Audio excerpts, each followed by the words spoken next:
At 0342 hours on a moonless night in the Persian Gulf, an encrypted flash message lit up command screens across 5th Fleet headquarters in Bahrain. Intelligence had just confirmed what analysts feared for weeks.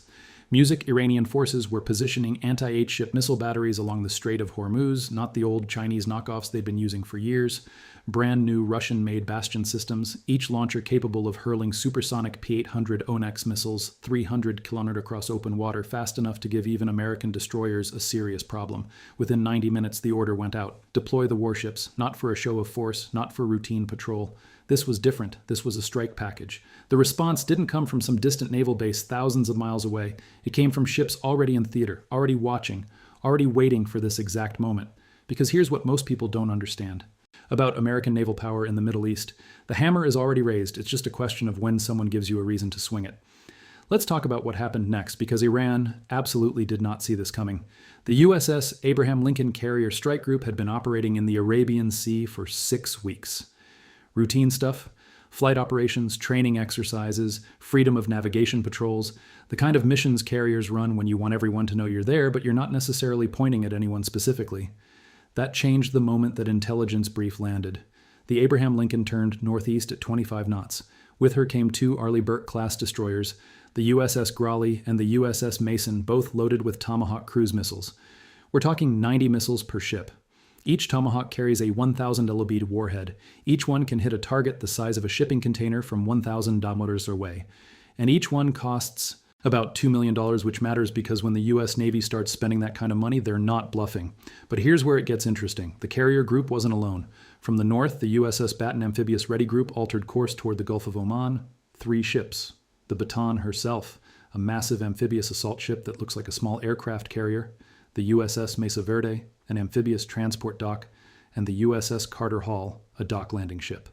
Together, they carried 2,200 Marines from the 26th Marine Expeditionary Unit. Why does that matter? Because carriers project power from the air, but amphibious groups project power onto land. When both show up together, you're not sending a message. You're presenting options. And Iran was about to realize they just run out of good ones. From Diego Garcia, a lonely atoll in the Indian Ocean that serves as America's unsinkable aircraft carrier. B-1B Lancer bombers lifted off. Strategic bombers, each one capable of carrying 75,000 lb of precision-guided munitions.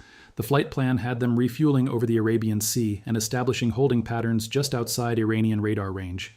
The pieces were moving fast, coordinated, overwhelming. Now let's rewind and talk about why this was happening in the first place. Because Iran doesn't wake up one morning and decide to poke the world's largest navy just for fun. There's always context. For months, tensions had been escalating. Iranian-backed militias in Iraq attacked American bases. Houthi rebels in Yemen, supplied by Iran, started launching drones at Saudi oil facilities. And Iranian fast attack boats had been playing a dangerous game of chicken with commercial tankers transiting the Strait of Hormuz. Harassment, intimidation, testing boundaries, but the missile deployments crossed a line. Here's why. 20% of the world's oil passes through the Strait of Hormuz. Every single day. That's not a statistic, that's the global economy's jugular vein, and Iran had just put a knife against it. The Bastion missile system isn't defensive. You don't deploy coastal anti-ship missiles to defend your coast, you deploy them to threaten someone else's ships. And with a 300-kilometer range, those missiles could cover the entire width of the strait. Every tanker, every cargo ship, every warship trying to pass through would be operating under the shadow of potential attack. The U.S. response was immediate because the message was clear. You want to threaten international shipping. Fine. But you're going to do it while looking down the barrel of the most powerful naval force ever assembled. Let's see how committed you really are. Iranian military commanders watch CNN just like everyone else. They monitor ship movements, they track deployments, they run their own intelligence operations. But even they weren't prepared for the speed and scale of what was coming their way. Within 48 hours of that initial intelligence report, Iran went from feeling confident about their new missile batteries to staring at a situation that looked like the opening scene of a war they definitely did not want to fight. Satellite imagery showed everything. American reconnaissance satellites don't miss much, and when you're moving this many ships this quickly, you're not trying to hide. You're trying to send a message. The carrier strike group entering the Gulf of Oman, the amphibious group positioning off the coast, and here's the part that probably made Iranian commanders lose sleep. Submarines. The U.S. Navy doesn't announce submarine positions. They don't show up on tracking websites. They don't broadcast their locations. But intelligence assets worked both ways, and Iran knew at least 2 Los Angeles-class attack submarines had taken up positions in the Persian Gulf. Possibly more. Maybe an Ohio-class guided missile submarine lurking deeper. Each Ohio-class carries 154 Tomahawk cruise missiles. One submarine, 154 missiles. That's more firepower than most countries' entire naval forces. Iranian radar operators watch their screens fill with contacts. Air patrols from the Abraham Lincoln running 24/7, FA-18 Super Hornets armed with anti-radiation missiles specifically designed to hunt and kill radar systems, EA-18G Growlers jamming Iranian communications and radar frequencies. The entire electromagnetic spectrum suddenly belonged to the United States Navy, and Iran was operating in someone else's battle space. But weapons aren't the whole story. Let's talk about psychological warfare, because modern military operations aren't just about what you can destroy. They're about what you can make your opponent think you're willing to destroy. The Pentagon didn't stay quiet. Press briefings happened. Carefully worded, professionally delivered, the United States maintains the right to defend international waters and ensure freedom of navigation. Translation: try something and find out. Fifth Fleet Command in Bahrain released images, not classified imagery, just enough to show ship positions, just enough to show capability. The photos showed fighters on carrier decks, Marines conducting live fire exercises aboard amphibious ships, destroyers running missile defense drills, social media accounts tracked by Iranian intelligence started posting American military personnel stationed in the region. Nothing classified, just pictures of daily life, except daily life on a warship preparing for potential combat. Looks different. Flight deck crews working 18-hour days, weapon systems being tested, fueling operations running around the clock. The message wasn't subtle, it was intentionally, professionally, overwhelmingly clear. Back down, or we make those missile batteries your largest and most expensive fireworks display. From Iran's perspective, the situation was rapidly spiraling into nightmare territory. They'd made a move they thought was bold. Deploy advanced missiles, show strength, maybe squeeze some concessions in nuclear negotiations. Classic brinksmanship. Except the brinksmanship only works when both sides have comparable options.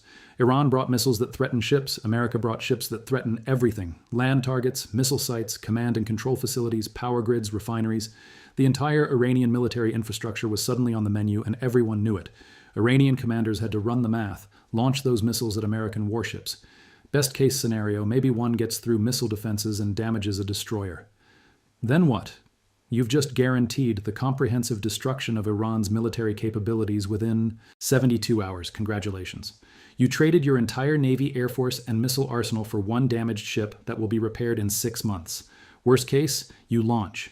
Every missile gets intercepted by American Aegis missile defense systems that were literally designed to stop exactly this kind of threat. Music.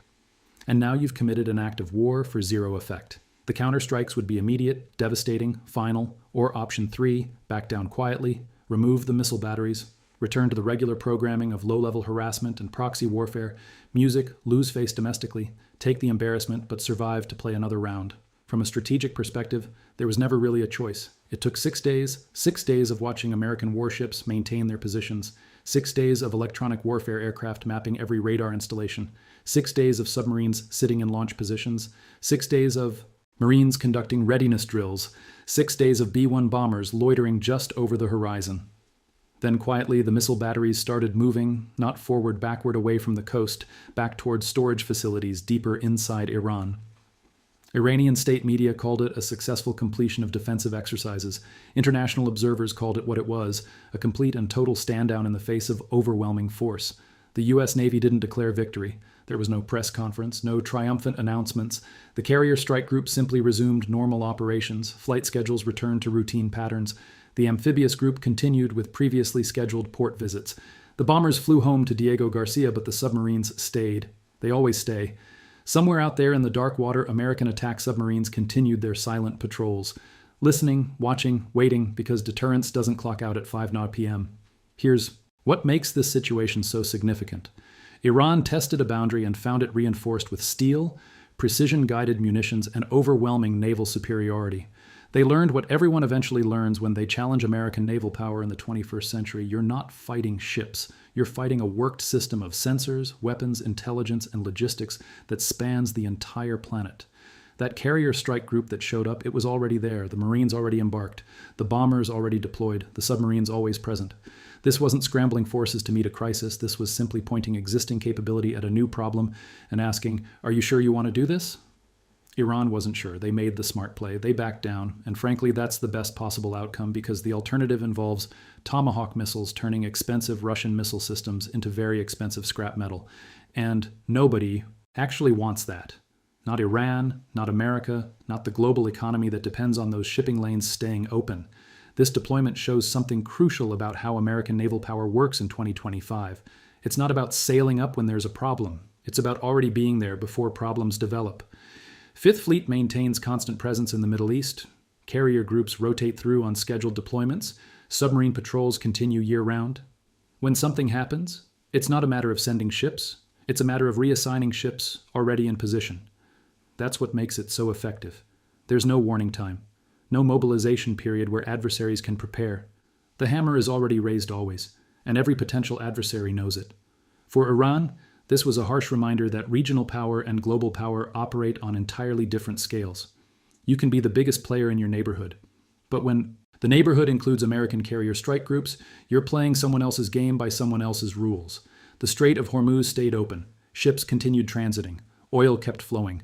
The global economy kept turning. And somewhere in the Pentagon, operational planners filed away another successful deterrence operation and started planning for the next one. Because that's the thing about American naval power. It's not dramatic until it needs to be. It's not loud until the situation demands it. But it's always there. Always watching. Always ready. Iran learned that lesson the expensive way through deployment of forces they couldn't match and couldn't counter. Through a demonstration of capability that didn't require firing a single shot. Sometimes the most effective weapons are the ones you never have to use. You just have to make sure everyone knows you have them and that you're willing to use them. The warships have since moved on to their next assignments. The news cycle moved on to other stories. But in Tehran, military commanders are still doing the after-action analysis, still running the scenarios, still asking themselves what exactly they would have done differently. The answer they keep coming back to is probably pretty simple. Don't give the US Navy a reason to deploy, because when they do, you're not facing ships, you're facing a statement. And that statement is written in steel, jet fuel, and the kind of overwhelming force projection that turns bold moves into expensive mistakes. Subscribe if you want more deep dives into modern military operations and the strategic chess matches that shape global security. Because these stories don't make headlines, but they absolutely make